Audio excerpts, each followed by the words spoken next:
One big driver of conspiracy theories is the that comes from simple explanation for negative events.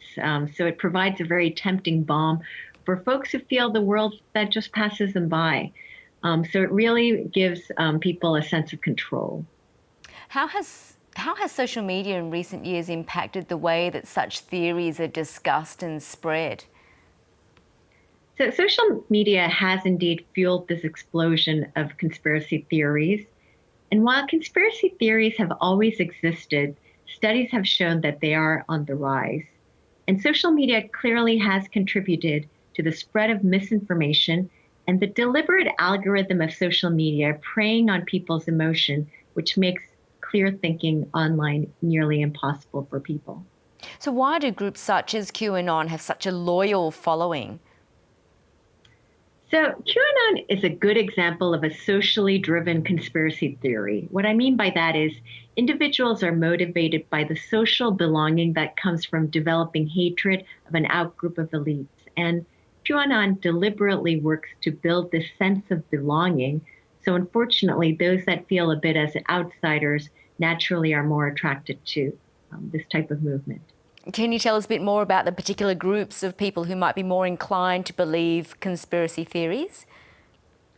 Unfortunately, people who do poorly on critical thinking tasks like evaluating arguments are more likely to be susceptible to conspiracy theories. We mentioned social media earlier. Our studies have shown that people who have heavier usage of social media are also more susceptible to conspiracy theories. And how might engaging in conspiracy theories actually jeopardise people's ability to improve their sense of agency, for example?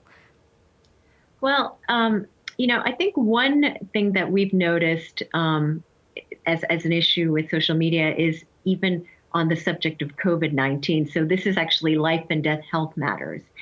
And our surveys have shown that more than one third of our respondents in a survey acknowledged a belief in at least one COVID-19 myth, such as that the virus would die in the summertime last year, which it obviously has not. So increased usage of social media, unfortunately, also increases susceptibility to health myths around fake news. A lot of media outlets have tried to counter conspiracy theories, emphasising the importance of fact-checking, for instance. What effect does this usually actually have? Actually, a better heightened acknowledgement as well as education of media literacy can indeed improve people's definition and findings of fake news.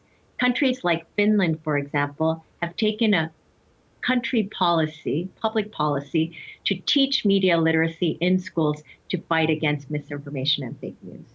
What are some of the conspiracy theories that people have really caught on to, and why do you think these in particular have attracted believers, whether it be to do with COVID-19 or any other issue that you believe that is doing really well on social media?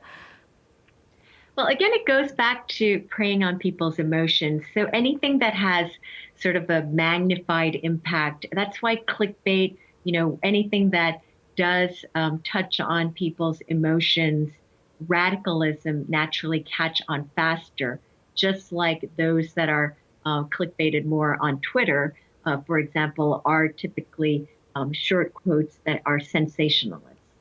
And I guess for us, when it becomes a concern is when conspiracy theories become dangerous. How can this be addressed? At what point do they become a real concern?